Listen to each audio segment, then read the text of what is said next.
cette somme totale des carrés, que nous avons aussi noté SYY, c'est la somme quand i varie de 1 à n de yi moins y bar, la moyenne arithmétique de y au carré.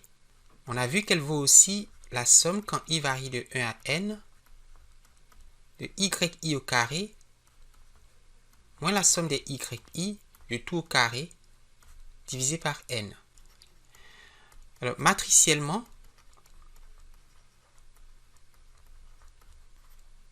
on peut voir que le premier terme de cette différence, la somme quand i varie de 1 à n des yi carré, s'écrit comme le produit scalaire de y par y, où y est le vecteur des mesures observées pour la variable dépendante y sur les n participants ou les n sujets de l'échantillon.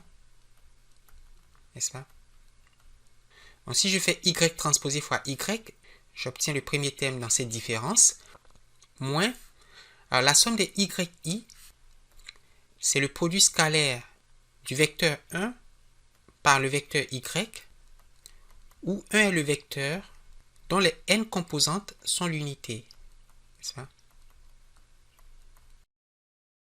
Et qu'il faut élever au carré, divisé par n, et on peut regarder ce n comme le produit scalaire de 1 par lui-même. N'est-ce pas? 1 fois 1 plus 1 fois 1 plus 1 fois 1 plus 1 fois 1, ça fait 1 au carré plus 1 au carré plus 1 au carré n fois, ça fait n. Et qu'on peut encore écrire y transposé fois y moins. Alors, 1 transposé fois y au carré, c'est 1 transposé y fois 1 transposé y, ou encore fois y transposé 1. N'est-ce pas? Le carré d'un produit scalaire, c'est aussi le produit scalaire de ce vecteur par sa transposée, divisé par 1 transposé fois 1. Alors ça, c'est SST. On écrit donc 1 transposé fois y transposé fois 1 transposé fois y divisé par 1 transposé fois 1. Alors, on peut factoriser par y transposé. On aura donc y moins 1 fois 1 transposé sur 1 transposé fois 1 y. Et on peut encore factoriser par y à droite, n'est-ce pas? Donc, on a y transposé fois quelque chose multiplié par y. Et ce quelque chose ne peut être que la matrice identité moins la matrice 1 fois 1 transposé divisé par 1 transposé fois 1. Alors si j'appelle B l'écart entre la matrice unité et la matrice 1 fois 1 transposé sur 1 transposé fois 1, on a alors exprimé la somme totale des carrés matriciellement comme y transposé fois la matrice B fois y. Et ça, c'est pour la somme totale des carrés. Alors, cette somme totale se décompose comme une somme qui est expliquée par la régression et une somme qui est inexpliquée et que nous allons appeler somme due aux erreurs. Tandis que la somme expliquée est due à la régression. Et c'est pourquoi on va noter SSR, R pour régression, la somme totale des carrés expliquée par la régression, et SSE, E pour erreur, la somme totale des carrés qui résulte des erreurs. De sorte que la somme totale des carrés SST s'écrit SSR plus SSE. Et nous voulons maintenant construire une expression matricielle pour SSE et SSR.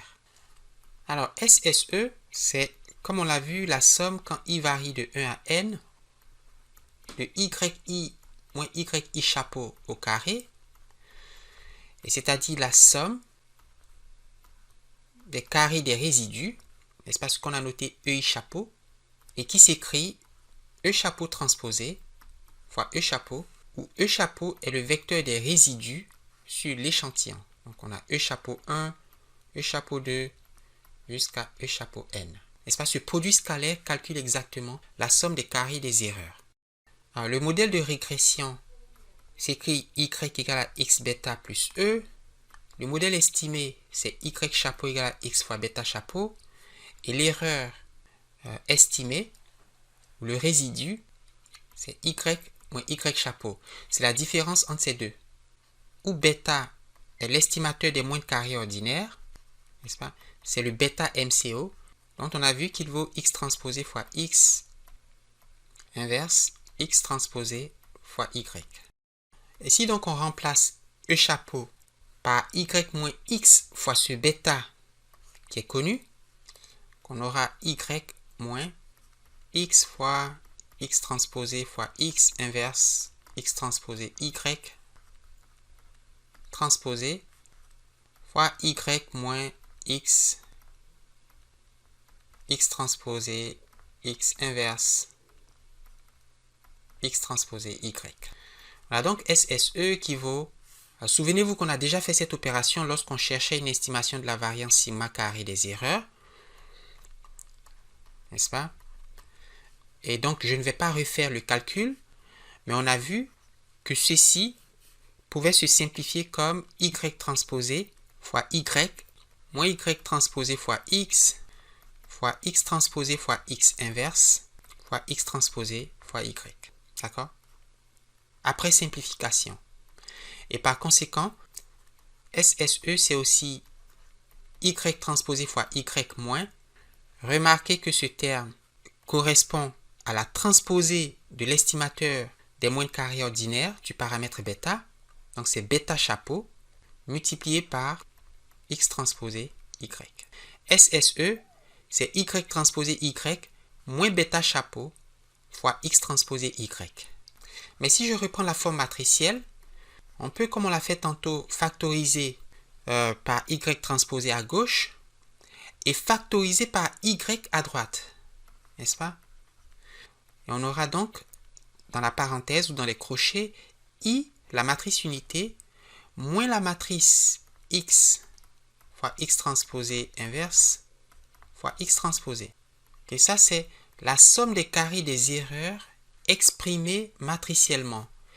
Et si j'appelle C la matrice qui vaut I moins x fois x transposé x inverse fois x transposé, alors, tout comme SST, la somme des carrés totales s'écrit y transposé fois b fois y, mais la somme des carrés des erreurs va s'écrire y transposé fois c fois y, où c est la matrice définie par cette expression. Alors, il est bien entendu que cette somme est l'écart entre la somme totale et la somme des erreurs, puisqu'il faut que la somme totale soit le résultat de l'addition de la somme des résidus, de la somme des carrés des erreurs et de celle de la régression. Et donc, on obtient facilement SSR en soustrayant SSE de SST. Donc, c'est SST moins SSE.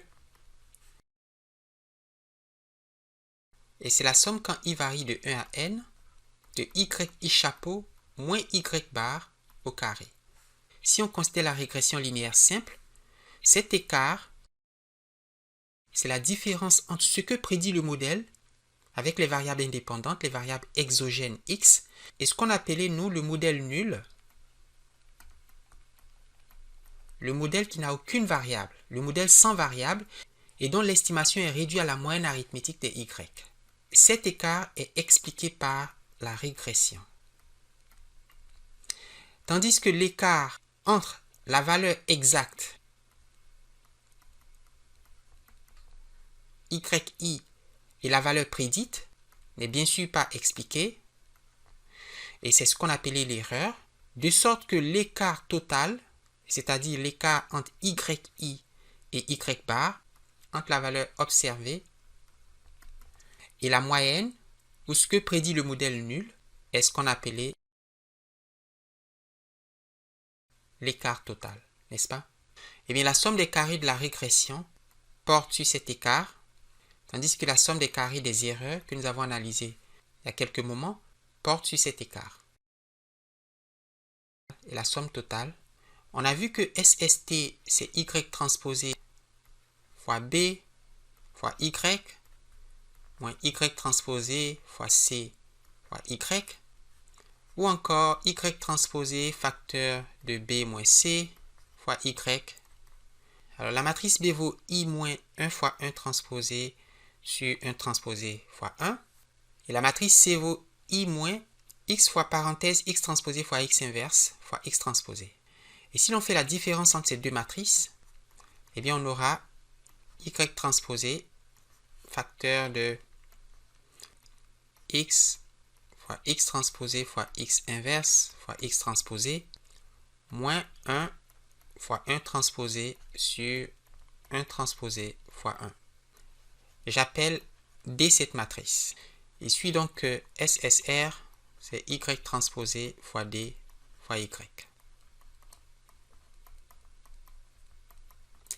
Et donc toutes les sommes, de la somme totale des carrés à la somme des erreurs et celle de la régression, s'écrivent Y transposé fois une certaine matrice qui dépend évidemment des valeurs observées sur les régresseurs. Nous avons introduit en régression linéaire simple ce qu'on a appelé le coefficient de détermination R carré et qu'on a défini comme la somme des carrés due à la régression sur la somme des carrés totale, ou encore 1 moins le rapport de la somme des carrés des erreurs à la somme des carrés totales. C'est un indice de qualité qui mesure la qualité de l'ajustement linéaire. On veut savoir si les variables indépendantes permettent collectivement de rendre compte des variations expliquées dans la variable dépendante y. C'est en multipliant par 100 le pourcentage de variance, de variation, de variabilité dans la variable dépendante y expliquée collectivement par les variables dépendantes. Il s'écrit bien sûr SSR, c'est Y transposé dy sur Y transposé by. Ou encore 1 moins Y transposé cy sur Y transposé by. On peut avec ces sommes et le degré de liberté calculer les carrés moyens. Et donc la somme des carrés moyens total, la somme des carrés moyens des erreurs et la somme des carrés moyens de la régression. Il faut simplement diviser la somme des carrés, ici total, par le nombre de degrés de liberté dans le calcul de la variance de y. Et ce nombre de degrés de liberté, c'est bien sûr n-1. Pour l'erreur, on a SSE divisé par, en supposant qu'il y a P variables indépendantes, donc x1, x2, x3 jusqu'à xp, il y aura donc P plus 1 paramètre à estimer. N'est-ce pas? On aura bêta 0, bêta 1, bêta 2 jusqu'à bêta P. Ça fait P plus 1. Le nombre de degrés de liberté sera donc n moins P plus 1 pour l'erreur. Et pour la régression, on aura exactement P degrés de liberté puisqu'il y a P variables indépendantes. Ces nombres seront portés dans le tableau d'analyse de la variance et ceci me permet d'indiquer que le coefficient de détermination ajusté, qu'on a encore introduit en régression linéaire simple et qu'on a défini comme le coefficient de détermination mais ajusté par les degrés de liberté, autrement dit, comme 1 moins au lieu de SSE, MSE, divisé par, au lieu de SST, MST. Et donc c'est 1 moins n-1 sur n moins p plus 1 multiplié par SSE sur SST. Dans le tableau d'analyse de la variance pour la régression multiple, nous aurons comme en régression simple les degrés de liberté, les sommes des carrés, les carrés moyens et la statistique F. Alors j'appelle R la régression, j'appelle E l'erreur et j'appelle T le total. Alors si on suppose qu'on a x1, x2, x3, P variables indépendantes, donc on a P régresseurs, cela veut dire qu'on a P plus 1 paramètre à estimer, c'est pas qui sont bêta 0, bêta 1, bêta 2, jusqu'à bêta P. Le nombre de degrés de liberté de la régression est donc égal à P Pour le total, on a n-1. Pour l'erreur, on aura n-1 moins p, ou encore n- entre parenthèses p plus 1. La somme des carrés de la régression, c'est SSR. Pour l'erreur, c'est SSE. Pour le total, c'est SST. Les carrés moyens, pour la régression MSR, qui s'écrit SSR divisé par le nombre de degrés de liberté, MSE, qui s'écrit SSE divisé par le nombre de degrés de liberté. Et il n'est pas nécessaire de calculer le carré moyen total. La statistique F de Fisher s'écrit comme le rapport du carré moyen qui résulte de la régression par le carré moyen des erreurs. Et j'ajoute que R carré, c'est SSR sur SST. Ou encore 1 moins SSE sur SST. On peut donc tirer ici que SSR, c'est R carré fois SST. Et SSE, c'est 1 moins R carré fois SST. Ce qui permet d'écrire la formule du R carré ajusté équivaut 1 moins MSE sur MST comme 1 moins, alors on a n-1 sur n-p moins 1 ou n- entre parenthèses p plus 1 multiplié par SSE sur SST, mais SSE c'est 1 moins R carré fois SST. Et donc ceci multiplié par 1 moins R carré. Et donc le coefficient de détermination ajusté s'écrit en fonction du coefficient de détermination non ajusté, et cet ajustement est fait par les degrés de liberté de l'erreur et du total.